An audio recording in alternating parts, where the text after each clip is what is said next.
Hello friends.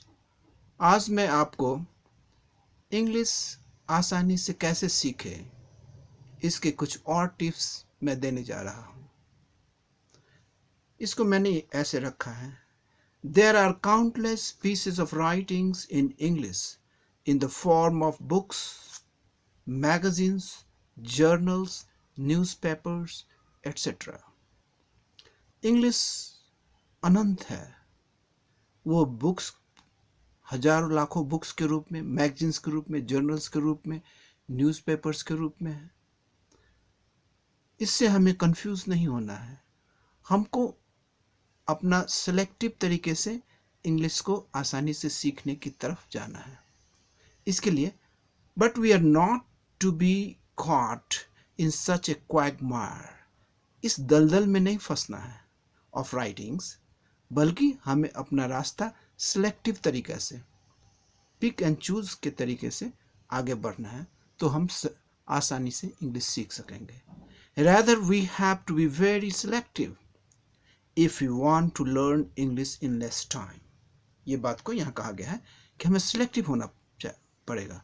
मेरे interest का कौन सा राइटिंग है, मुझे समझ में आने वाली कौन सी राइटिंग है, उसको मैं पहले स्टार्ट करूँगा, उसे पढ़ूंगा और धीरे धीरे मैं सीखता जाऊँगा इंग्लिश।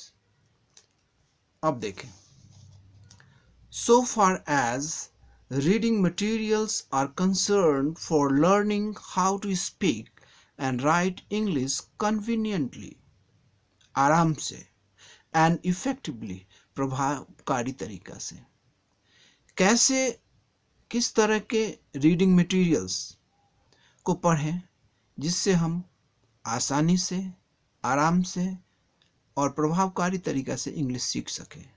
इसके लिए मैंने कुछ बातें सजेस्ट किया है। I would like to suggest you to read simple stories, be it in the form of short story or a novel or even a drama. Stories के माध्यम से हम इंग्लिश सीख सकते हैं। और स्टोरी कैसा? Simplified stories. वो नॉवेल भी है तो उसका सिंप्लीफाइड फॉर्म आता है, चिल्ड्रंस के लिए उस वर्जन में आता है, पब्लिश होता है। उस तरह का सिंप्लीफाइड स्टोरीज जो कि शॉर्ट स्टोरी के रूप में हो सकता है, या नॉवेल के रूप में एक हो सकता है, या ड्रामा के रूप में हो सकता है, उसको हम पढ़ेंगे। तो उससे क्या होगा कि आसानी से हम उसे समझ पाएंगे, और समझ पाएंगे तो इंग्लिश हम धीरे धीरे सीखने लगेंगे। अब कुछ और बातें देखें।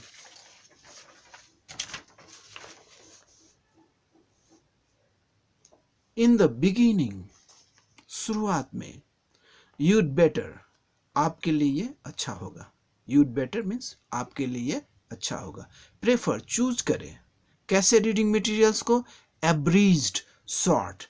ओरिजिनल टेक्स्ट को नहीं पढ़ के, वो तो बहुत ज़्यादा डिटेल में होता है, तो उसका, जैसे कोई नॉवेल है बहुत डिटेल में है, 200 पेज, 150 पेज, 300 पेज, तो उसका शॉर्ट फॉर्म में भी, एवरेज फॉर्म में भी उसका आता है, पब्लिश होता है।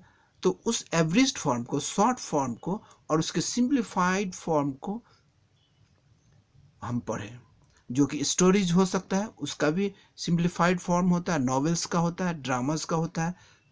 ये वर्ल्ड लिटरेचर में बड़े बड़े राइटर्स लिखे हैं, उनका शॉर्ट फॉर्म, सिंप्लीफाइड फॉर्म जो है, उसको हम पढ़ें ताकि हम आसानी से समझ सकें और हम इंग्लिश को सीख सकें।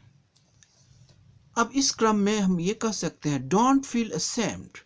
इसमें लाज मानने की कोई ज़रूरत नहीं है कि हम बहुत बच्चे की किताबों से सीख रहे हैं, बहुत सिंप्लीफाइड फॉर्म के पब्लिकेशन से सीख रहे हैं, बहुत सिंप्लीफाइड फॉर्म ऑफ स्टोरीज अथवा नॉवल पढ़ के हम सीख रहे हैं। इससे हमें असेम्ड नहीं होना है, लज्जित नहीं होना है, फील करना है। Don't feel ashamed to begin with the simplified reading materials mainly meant for small children. जो छोटे बच्चों के लिए है, फिर भी हम उन्हें पढ़कर उनसे भी हम सीख सकते हैं बहुत कुछ। सीखने के लिए पहले सिंपल टू कॉम्प्लेक्स में जाना है, सिंपल से ही स्टार्ट करना पड़ेगा। You should never try to learn English with tough and tedious reading materials. English सीखने के लिए कभी भी टफ और टीडियस कठिन रीडिंग मटेरियल्स के साथ हम नहीं सीख सकते हैं, इसलिए उससे हमें स्टार्ट नहीं करना है। अब इसके साथ साथ इन एडिशन, इसके साथ साथ क्या है, you may also read a newspaper. Daily newspaper होता है, उसकी इंग्लिश बहुत ही लाइव होती है, करेंट अप टू डेट होता है, इसीलिए न्यूज़पेपर भी पढ़ें, लेकिन वो भी सिलेक्टिव मैनर में, इन ए वेरी सिलेक्टिव मैनर। कहने का अर्थ, रीड ओनली दोज कॉलम्स, जो न्यूज़पेपर के कॉलम्स है जो इंटरेस्टिंग है, वो स्पोर्ट्स संबंधी हो या फिल्म संबंधी हो या पॉलिटिक्स का या कोई और दूसरा भी टॉपिक हो जो आपके इंटरेस्ट का, उसको सिलेक्ट करें और उसको पढ़ें, तो उससे ज़्यादा आप समझ सकेंगे, ज़्यादा सीख सकेंगे। Which are interesting and you could understand them easily, ऐसे कॉलम्स को हम सेलेक्ट करेंगे।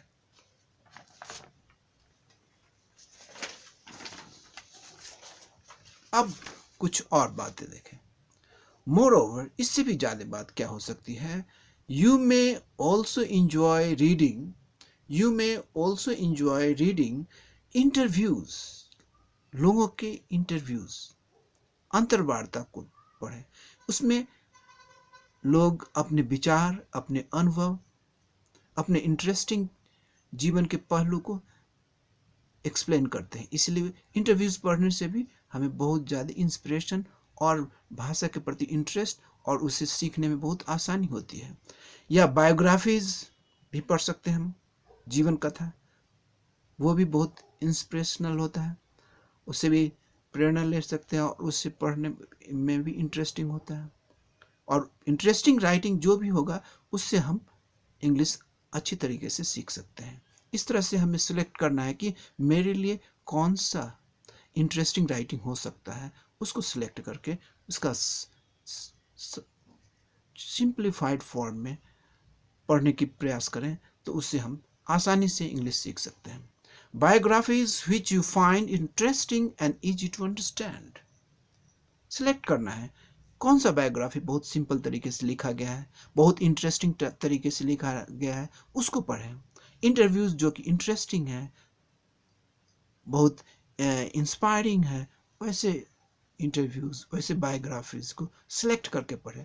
ऑलवेज ये अपना ध्येय बनाएं कि हम सिलेक्टिव तरीके से पढ़ेंगे, क्योंकि पढ़ने के लिए मटेरियल सब अनंत है, उसमें से सिलेक्टिव अपने चॉइस, अपने इंटरेस्ट के अनुसार मटेरियल सिलेक्ट करके पढ़ेंगे, तो वो उसका फ़ायदा बहुत ज़्यादा होगा। तब हम बहुत आसानी से इंग्लिश सीख सकेंगे और अपनी बातों को एक्सप्रेस भी कर सकेंगे, बोल के एक्सप्रेस कर सकेंगे और लिख के भी। You may also enjoy reading और वॉचिंग, पढ़ रहे हैं या टेलीविज़न पर देख रहे हैं कॉमिक्स को या कार्टून्स को, इससे भी हम इंग्लिश आसानी से सीख सकते हैं, लेकिन उसको कॉमिक्स एंड कार्टून्स को देखना क्या, in English version, in English version में हमें देखना है। Of course that is going to help you a lot, ये बात आपको बहुत ज़्यादा मदद करेगा क्या चीज़ में, in improving your spoken English, आपकी स्पोकन इंग्लिश को बहुत ज़्यादा इम्प्रूव करेगा। एट द सेम टाइम, इसके साथ साथ you may pick up the right tone. अब जैसे टेलीविज़न में कोई कार्टून देख रहे हैं तो उसके बोलने का टोन, उसका प्रोनाउंसिएशन, शब्दों के प्रोनाउंसिएशन, एक्सेंट, किस तरह से एक्सेंट में बोल रहे हैं, ऑफ स्पीकिंग इंग्लिश, इसको हम पकड़ेंगे तो क्या होगा कि इससे हम फॉरेन नेटिव स्पीकर के इंग्लिश को धीरे धीरे समझने लगेंगे। इसके लिए हमें राइट प्रोनाउंसिएशन, राइट टोन और राइट एक्सेंट के बारे में भी अवेयर रहना पड़ेगा, उसको भी धीरे धीरे सीखते जाना पड़ेगा, so that you should feel comfortable with talking with a native person और foreigner as well means also. इस तरह से सीखेंगे इंग्लिश तो आप इंग्लिश का प्रयोग एक फॉरेनर, एक नेटिव स्पीकर के साथ भी कर सकते हैं, not only with your nationals, अपने देश के लोगों के साथ तो करेंगे ही, साथ साथ इंटरनेशनल अफेयर में फॉरेनर के साथ भी, नेटिव स्पीकर के साथ भी आप इंग्लिश आसानी से बोल सकते हैं और बातें कर सकते हैं। I hope you are going to follow my advice. Thank you very much.